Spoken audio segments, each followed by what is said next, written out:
Welcome to the Pinkwood Show. I am Anushri Dikshit. Our guest tonight has recently made a directorial debut with his film Adkan Chatkan on Z5. This film is presented by the living legend A.R. Rahman. Here is my friend Shiv Hare. Shiv, welcome to the Pinkwood Show. How are you? Thank you. I'm very fine. How are you? I'm good, thank you. First of all, accept my heartiest congratulations on this great accomplishment and for your debut. Thank you very much. And this film for you all, actually. It is actually और मैं सबको बताना चाहती हूँ यहाँ पे कि ये झांसी से है, चिरगांव से है शिवहरे. एम आई राइट शिवहरे? Right. और कविवर मैथिली शरण गुप्त की जन्मभूमि से हैं आप, और झांसी जिले में आता है ये. और मैं भी झांसी से आती हूँ, मेरा मायका है Jhansi, and I am so happy. और ये पूरी फिल्म जो है ये भी झांसी के बैकग्राउंड में बनी हुई है. इतनी खूबसूरत कल मैंने देखी शिव ये film. It is an amazing attempt bye you. और जो छोटी छोटी चीजें आपने उसमें दिखाई है ना, मतलब दिल को छू लेने वाली चीजें हैं. और कैसा लग रहा है आपको, पहले तो ये बताइए. ऑनेस्टली मैं इस फिल्म को इतने दिनों से बना रहा हूँ. It's a long journey. तो मुझे उतना ही सहज लग रहा है जितना सहज पहले लगता था. हाँ, अच्छा है कि ये फिल्म बनी. और जो मैं कुछ सालों पहले लोगों को दिखाना चाहता था, जिस तरह का सिनेमा, बच्चों का cinema, heart to heart cinema, soul to soul cinema, वो फाइनली लोगों तक पहुंचा. बिकॉज बच्चों की फिल्म, पता नहीं लोगों को क्या हो गया है यहाँ पर in Bollywood. Producer didn't encourage film maker to make children film, a good children film. मुझे इस फिल्म को बनाने में ऑलमोस्ट 12 साल लग गए. It was a really long struggle for me. Really? Okay, could you throw some light on your struggle? It's not a struggle. Yeah, you can say it's a struggle. 2009 में मैंने इसकी script लिखी थी बॉम्बे में. And 2010 में मैंने इसका पहला प्रोमो बनाया था, जो कि झांसी में ही शूट किया था मैंने, जब तन्मय चतुर्वेदी को इसमें कास्ट किया था. एंड 2011 में फिर मैंने दूसरा प्रोमो बनाया, ताकि मैं मुंबई में आके प्रोड्यूसर्स को दिखा पाऊँ और फंड जनरेट कर पाऊँ. लोगों को प्रोमो बहुत पसंद आया, अमेजिंगली पसंद आया. लेकिन उन्होंने सिर्फ मेरा एक साल वेस्ट किया कि अरे हम बनाते हैं इस फिल्म को, 1 साल बाद उनके साथ कुछ हो गया एंड दे आउट. उसके बाद 1 साल बाद कोई और मिला, उसके बाद कुछ हो गया, दे आउट. उसके बाद 1 साल बाद कुछ कोई और मिला, दे आउट.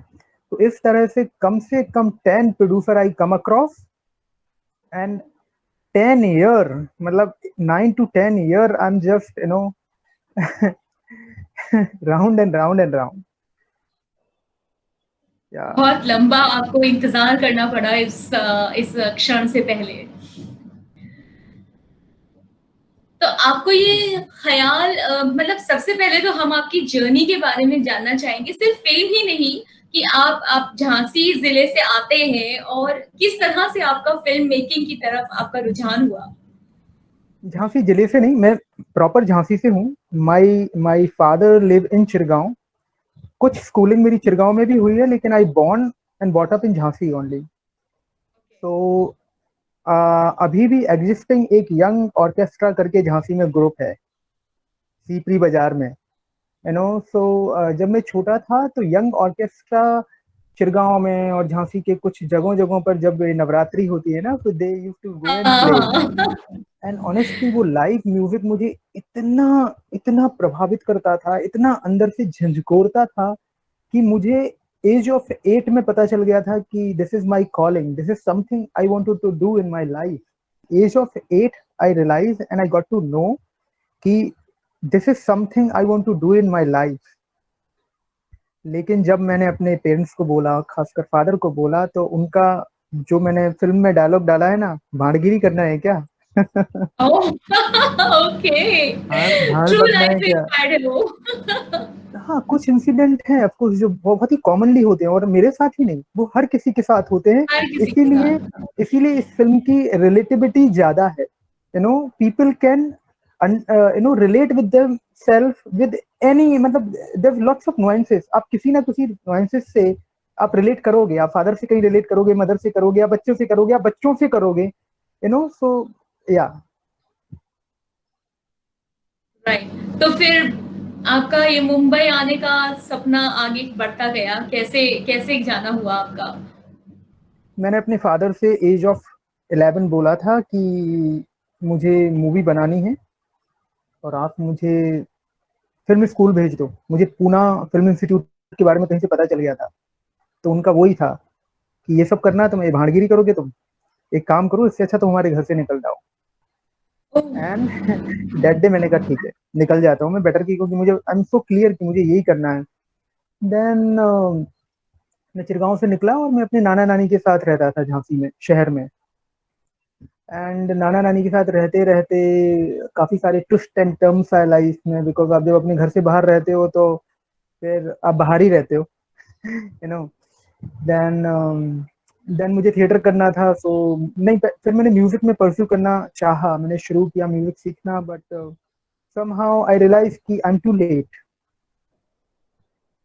बट टू लेट कभी होता नहीं है, that I realize now. But उस टाइम जो बच्चे की समझ थी, तो आई रियलाइज कि टू लेट। फिर मैंने कहा अब मैं क्या कर सकता हूँ, देन मैं थिएटर करने लगा। थिएटर करते करते करते करते करते करते मेरा किसी तरह, मुझे नेशनल स्कूल ऑफ ड्रामा में एडमिशन लेना था। And national school of drama में एडमिशन लेने के लिए वहाँ पे पता चला कि मेरी एजुकेशन क्वालिफिकेशन पूरी नहीं है। So I again came back to Jhansi. I have done my education qualification complete from Bundelkhand University. Graduate किया। उसके बाद फिर नेशनल स्कूल ऑफ ड्रामा में अप्लाई किया। वहाँ पे अप्लाई तो किया, लेकिन फिर उस समय there was no seed funding I have. Then फिर अगले साल किसी तरह कुछ हेल्प आई और फिर फाइनली ड्रामा स्कूल में गए। फिर मैंने वो 3 साल वाला नहीं किया, मैंने 1 साल वाला नेशनल स्कूल ऑफ ड्रामा का एक्सटेंशन, सुरेश शर्मा जो आज नेशनल स्कूल ऑफ ड्रामा के डायरेक्टर हैं, उन्होंने जी। खोला था मंडी स्कूल ऑफ ड्रामा, जो कि राष्ट्रीय नाट्य विद्यालय के संयोजन से ही चलता था। तो जो भी सारी फैकल्टी राष्ट्रीय नाट्य विद्यालय से निकलती थी, वो drama Mandi school of drama होते हुए आती थी। तो टचवुड मुझे काफी अच्छे लोग मिले, as a mentor, as a teacher. Bharat Ratna Bhargava, Baba Karanth, मतलब ये थिएटर की बहुत बड़ी पर्सनैलिटी हैं, आलोक चटर्जी, रोशन, एनजी रोशन। सो काफी कुछ सीखा उस 1 साल में। वो सब सीखने के बाद फिर थिएटर थिएटर करते करते मैं झांसी आ गया। झांसी में अपनी खुद की एकेडमी बनाई, सोलार थिएटर एकेडमी। और नेशनल स्कूल ऑफ ड्रामा से, भोपाल स्कूल ऑफ ड्रामा से, मेरे जो बैचमेट्स थे, आसाम से, ग्वालियर से, भोपाल से, इन सारे लोगों को बुला के मैंने 2001 में झांसी में बड़े लेवल पर नाटक का फेस्टिवल कराया। मतलब गोल्ड मेडलिस्ट लाइक आलोक चटर्जी, जो आज भोपाल के डायरेक्टर हैं ड्रामा स्कूल के, उन्होंने तक आके झांसी में प्ले किए। उसके बाद मुझे नहीं लगता झांसी में उस लेवल के प्ले हुए हैं आज 20 साल में। तो फिर मेरी झांसी के लिए एक वो है, मुहिम है कि मैं झांसी में फिर वैसा कुछ स्टार्ट करूं। तो वो प्लान चल रहा है कि चलो इस बहाने उस वहाँ पे कल्चर बढ़े, थिएटर बढ़े, आर्टिस्ट बढ़े, उन्हें इंकरेजमेंट मिले। या तो सो फिर आपकी ये जो स्ट्रगल, हम्म। ये जो आपकी इतनी सारी स्ट्रगल रही है, 11-12 साल आपने इस फिल्म के लिए वेट किया और फिर इसके बाद आपको AR रहमान प्रेजेंट कर रहे हैं आपकी फिल्म में, शिवा म्यूजिक दे रहे हैं और अमिताभ बच्चन ने अपने स्वर दिए हैं इसमें गीत को, एक प्रार्थना को। ये सब अचानक होता चला गया, मतलब किस तरह से, तो शुरुआत कैसे हुई? कि जब मैं 2001 में बॉम्बे आया, क्योंकि झांसी में थिएटर वगैरह उतना सक्सेसफुल नहीं हो रहा था, मुझे पता चला कि मैंने थिएटर को स्थापित करना चाहा, एक बहुत बड़े लेवल पे करना चाहा, बट छोटे छोटे लोगों के छोटे छोटे ईगो और छोटे छोटे क्लैशेस हो रहे थे। सो आई थॉट बेटर है कि तालाब में मचमच करने से अच्छा है मैं समंदर में छलांग मारूं, जो होगा वहां देखा जाएगा। एंड 2001 में आने के बाद टचवुड मुझे यहाँ पे ज्यादा वेट नहीं करना पड़ा, मुझे सिनेविस्टा कंपनी में as a assistant director job मिल गई। एंड हमने जब कोई है करके आता था, तो जी। कोई है, कृष्णा अर्जुन, संजीवनी, आती रहेंगी बहारें, सो काफी बड़े बड़े सीरियल वहाँ पे चल रहे थे। सो आई एसोसिएट विद दो सीरियल। एंड फिर हमारे डायरेक्टर थे पवन कौल, उन्होंने एक फिल्म स्टार्ट की करके, जिसमें हमने काजोल की बहन तनीषा को लॉन्च किया था।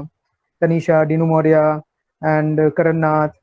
तो वो फिल्म की, वो फिल्म करने के बाद फिर जर्नी और आगे बढ़ी। जैसी जैसी कोई नहीं सीरियल में मैंने पोस्ट में काम किया। उसके बाद मैंने फिल्म भी कर ली थी, मैंने सीरियल भी कर लिए थे। मैंने कहा अब क्या बचा, मैंने कहा एडवर्टाइजिंग बचा। तो मैंने गजराज राव को, उन्होंने एक कंपनी खोली थी कोडरेट फिल्म्स, मैंने गजराज राव को as a associate director join किया और उनके साथ एक लंबी जर्नी बिताई और काफी ऐड बनाए उनके साथ। फिर 2006 में मैंने गजराज राव को छोड़ा और मैंने अपना खुद स्टार्ट किया। सो मैंने कहा ठीक है मुझे डायरेक्शन करना है, बट डायरेक्शन इतना इजी नहीं है कि मुझे कल डायरेक्ट करने के लिए कुछ मिल जाएगा। So side by side I started casting. और कास्टिंग में तब कोई नहीं था, 2006 में कास्टिंग में कोई नहीं था। एंड हम्म। मैंने कास्टिंग शुरू किया और कास्टिंग इतनी बढ़ गई कि मतलब एक एक टाइम पे मैं छः छः सात सात ऐड करता था। And I am the only one, मतलब कास्टिंग डायरेक्टर जो मतलब सारे स्टूडियो मेरे बुक रहते थे। फिर कास्टिंग धीरे धीरे, मतलब मेरे असिस्टेंट ही इतने आ गए, वो भी कास्टिंग डायरेक्टर बन गए, बाकी के लोग भी बहुत सारे आ गए। मॉडल कास्टिंग डायरेक्शन में टर्न होने लगे, बिकॉज उन्हें लगा कि कास्टिंग करना बहुत इजी है। तो अभी आप देखो तो कास्टिंग मतलब हर आदमी कास्टिंग डायरेक्टर है यहाँ पे। तो मैंने 2012 तक आते आते कास्टिंग भी छोड़ दी, 2010 में ही छोड़ना शुरू कर दी थी। और 2009 से मैंने अपनी फिल्में लिखना शुरू कर दी, जिसमें से एक फिल्म थी अटकन चटकन, और उससे पहले मैं एक थी जो मुझे अभी करनी है, वो लिखना शुरू कर दी थी। तो ये जर्नी वहां से स्टार्ट हुई कि 2009 से फिर मैंने फिल्म लिखना स्टार्ट की, उसको पिच करना स्टार्ट किया, उसके प्रोमो बनाने स्टार्ट किए, लोगों को दिखाने स्टार्ट किए, and the journey move forward and you know now. तो मिस्टर रहमान से आपका मिलना कैसे हुआ? यस, तो अमिताभ बच्चन, रहमान, शिवमणि, लीडियन नादस्वरम, ये सब डेस्टाइन थे I feel for this film. मैंने जब ये फिल्म लिखी थी तो मुझे जो गुड्डू का, जो एल्डर गुड्डू था, जो आपने देखा बड़ा गुड्डू गौतम, वो हरदम से कोई ना कोई लेजेंड ही चाहिए था।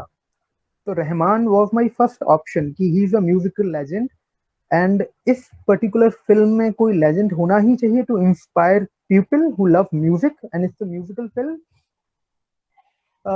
दूसरा ऑप्शन मेरे पास उस टाइम पे अगर मैं बोलूँ तो आमिर था।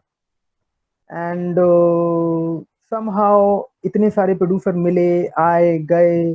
पहला पहला प्रोड्यूसर कोई वीविंग मैजिक था, फिर दूसरा प्रोड्यूसर राकेश ओम प्रकाश मेहरा के यहाँ भी कुछ टाइम चला। फिर उसके बाद आर एस क्रिएशन करके कुछ वहाँ पे मेरे 1 साल 6 महीने गए। उसके बाद children film society of India, तो नंदिता दास उस समय उसकी चेयरमैन थी, तो उनको बहुत पसंद आया प्रोजेक्ट। फिर नंदिता गॉट प्रेग्नेंट एंड उन्होंने भी चिल्ड्रन फिल्म सोसाइटी छोड़ दिया, मेरा प्रोजेक्ट फिर स्टाइल हो गया। फिर मैं भटकता रहा, फिर फाइनली और बहुत सारे लोग आए। फिर मैं गणेश आचार्य की एक फिल्म कास्ट कर रहा था, हे ब्रो। और हे ब्रो करते करते मैंने उनको ये प्रोमो दिखाया अटकन चटकन का। तो जैसे ही उन्होंने देखा, ही गॉट वेरी एक्साइटेड, उन्होंने कहा ये मैं प्रोड्यूस करता हूँ। मैंने कहा बहुत अच्छी बात है। उन्होंने मुझे इमिडिएटली शिवमणि से मिलाया, because Sivamani is the best percussionist in India, और मेरी फिल्म परकशन बेस्ड थी। And I want this movie कि ये वर्ल्ड की पहली Hindi percussion based kids film हो। तो शिवमणि से मिलने के बाद he also got very excited. जब मैंने पहली बार उनको नरेशन दिया, तो वो हस्बैंड वाइफ, तब उनकी शादी नहीं हुई थी, they got tier in their eyes and they said हम ये कर रहे हैं। और 7 दिन में ही उन्होंने दाता शक्ति दे गाना कंपोज किया था तब। तो वो 5 साल पहले हमने कंपोज किया था, जो बच्चन साहब ने अभी गाया।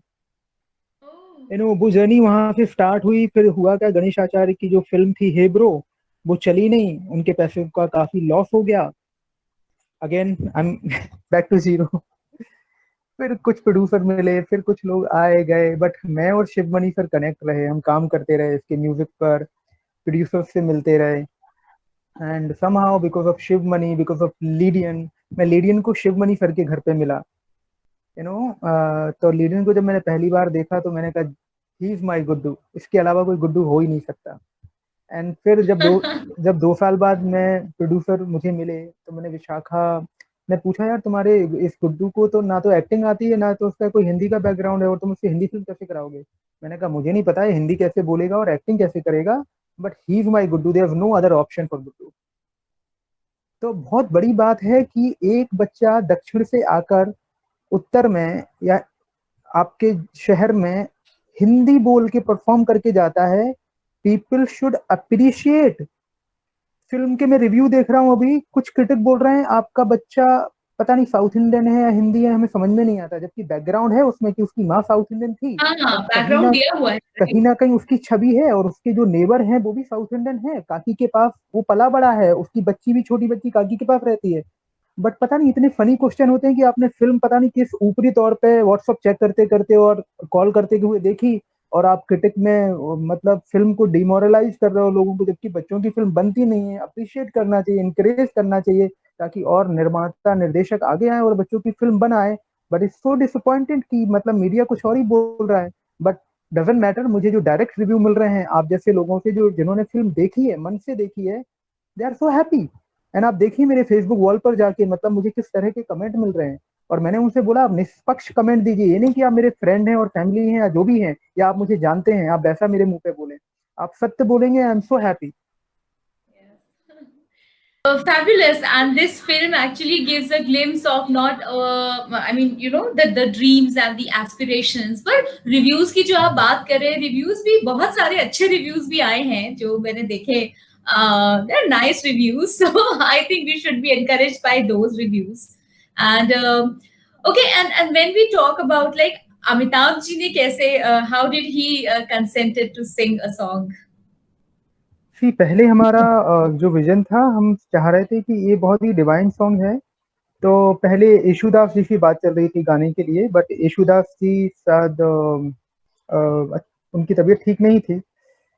तो फिर शिवमणि सर को ऐसा ही थॉट आया कि चलो ये अमिताभ जी से गवाते हैं। तो अमिताभ जी को गाना भेजा तो इन्हें बहुत पसंद आया। ही सेड कि आप एक काम करो, पूरा भेज दो मुझे और मैं कर देता हूँ। So he like the song and he did it.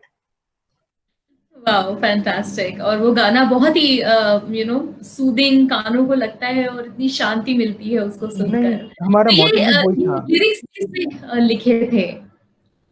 Lyrics जो शिवमणि की वाइफ है रूना शिवमणि, उन्होंने लिखे थे, बिकॉज मैं चाहता था इस तरह के लिरिक्स, क्योंकि जिस माहौल में हम बड़े हुए हैं, हम इतनी शक्ति हमें देना दाता सुनते सुनते बड़े हुए हैं, राइट। करेक्ट। एंड इस तरह के गाने, इतनी शक्ति हमें देना दाता के बाद मैंने एक प्रे सुनी थी, ओ पालन हारे निर्गुण और न्यारे लगान में। लेकिन वो लगा। बच्चों के ऊपर नहीं थी, वो थोड़ी सी अडल्ट प्रे थी, तो मतलब वो एक दूसरे टेंजेंट में निकल गई। तो मुझे चाहिए था कि कोई एक ऐसा गाना हम बच्चों को दें कि जो प्रे हो, जो स्कूलों में हमने गाते थे उस तरह से बने। तो इस गाने को वो थॉट रखते हुए कि 3-4 डेकेड बाद इस तरह का बच्चों के लिए गाना आया, दाता शक्ति दे दाता भक्ति दे। वाकई में। और आगे के आपके क्या प्लान्स हैं? आगे के प्लान्स, आगे ऑफ कोर्स मेरे जितने इतने साल से बॉम्बे में हूँ तो काफ़ी राइटिंग की है, काफ़ी ब्रेनस्टॉर्मिंग की है, काफ़ी लोगों से मिले हैं, काफ़ी अनुभव गैदर किया है। तो हाँ, कुछ स्क्रिप्ट्स हैं जो जल्दी ही प्री लेबर पर जाएंगी और आप अगली साल तक उनको देखेंगे। बहुत ही अच्छी बात है। तो आप क्या सोचते हैं कि हमारे जो छोटे शहरों के लोग हैं, जिस तरह से आप निकले हैं, आजकल मुझे लगता है पेरेंट्स का थोड़ा-सा ओपिनियन भी बदल गया है। बिल्कुल यू बदल नो गया है, बहुत फ़िल्म्स को बदल गया है। लेकर, एक्टिंग को लेकर, तो वो सपोर्ट करते हैं अपने बच्चों को। हम ये इतने सारे प्लेटफ़ॉर्म्स भी आ गए हैं। फिर भी कई बार सही गाइडेंस अगर आपकी तरफ से आप देना चाहेंगे आज बच्चों को, तो क्या देना चाहेंगे? कि देखिए, मैंने जो अनुभव किया है इस लाइन में कि चलो, तब पेरेंट्स सपोर्ट नहीं करते थे, आज पेरेंट्स सपोर्ट करते हैं। चलो, पेरेंट्स सपोर्ट करेंगे तो आप इस शहर के सर्वाइवल के चक्कर में शायद ना फंसे, आपको हेल्प मिलती रहेंगी, आप घर घर और you know bread and butter के चक्कर में आप परेशान नहीं होंगे। लेकिन उसके बाद जो है कि ये बहुत ही डेस्टिनिकल शहर है, यहाँ पर कब क्या होगा कुछ नहीं बता सकते, बहुत ही अनप्रिडिक्टिव है। जिस तरह से इंडस्ट्री अनप्रिडिक्टिव है, इंडस्ट्री के लोग अनप्रिडिक्टिव हैं, उसी तरह से ये फील्ड भी बहुत अनप्रिडिक्टिव है कि कब क्या होगा नहीं पता। तो मैं तो एडवाइस करूंगा कि आप जो कर रहे हैं, जहाँ कर रहे हैं, आप वही करें। अनलेस अंटिल आप में बहुत पेशेंस नहीं है, पेशेंस के साथ पैशन नहीं है और पैशन के साथ परसिस्टेंस नहीं है, तो आप इस फील्ड में ना आए। क्योंकि 20 साल एक चीज को सतत करते रहना और करते ही रहना बहुत बड़ा टाइम होता है। आप अपनी आधी उम्र, आप अपनी अपना पूरा अडल्टहुड निकाल देते हो। तो ये एक साधना है, तपस्या है। अगर वो करने की आप में हिम्मत है तो मोस्ट वेलकम, अदरवाइज आप जो कर रहे हैं उसमें खुश रहिए। मुझे ऐसा लगता है, क्योंकि बहुत सारे लोग हैं जो इस फील्ड में आना चाहते हैं। जैसे झांसी में मुझे देखते हैं जो हमारे रिलेटिव्स हैं या कोई है, अरे मेरी बेटी को आप हीरोइन बना दो या मेरे बेटे को हीरो बना दो। मैंने कहा, मैं हंसता हूँ, मैं कहा नहीं, आप जो कर रहे हो आप वो करो, खुश रहो। इतना आसान नहीं है, क्योंकि आप एक बहुत बड़ी चीज करने के लिए आपको बहुत ज्यादा टाइम देना पड़ता है। काफी अनप्लेजेंट एडवाइस है ये। नहीं नहीं, जो ये जो लोग जो जो मैंने सुनना महसूस किया चाहेंगे। है। हाँ। जो जो मतलब सही बात है। आप जो बात कह रहे हैं वो बिल्कुल सही कह रहे हैं, क्योंकि जितने भी गेस्ट हमारे अभी तक आए हैं उन लोगों का भी यही मानना रहा है कि कई लोग ये समझते हैं कि भाई एक्टिंग कुछ नहीं मिला तो एक्टिंग कर लेंगे, बिल्कुल जबकि नहीं है। ऐसा नहीं है। ये एक, जैसा आपने कहा, तपस्या है। तो साधना में तो समय भी लगता है, साधना में बहुत सारा धैर्य भी लगता है। आपकी बात सही है बिल्कुल। तो हम बहुत ईगरली वेट कर रहे हैं आपके आने वाले प्रोजेक्ट्स के लिए, मगर हम चाहते हैं कि पहले हम, आप, हमारे ऑडियंस, हम सब मिलकर अटकन चटकन को अच्छी तरह से एंजॉय करें। और इतने सालों बाद बच्चों की इतनी प्यारी फिल्म आई है, तो बच्चे जरूर देखें इस फिल्म को। और बहुत ही इंस्पिरेशनल फिल्म लगेगी आपको। और मैं तो खासतौर से थोड़ा शायद बायस होकर भी बोलूं, क्योंकि ये फिल्म झांसी से है और शिवहरे जी झांसी से है। तो बट डेफिनेटली जरूर देखिए Z5 पर इस फिल्म को। Shivhare, thank you so much for being with us on the show. हमारे साथ आपने वैल्यूएबल टाइम शेयर किया, आपके थॉट्स शेयर किए, बहुत अच्छा लगा आप शो पर आए। Thank you so much. My pleasure, thank you. Thank you Anita. Thank you and all the best. Thank you.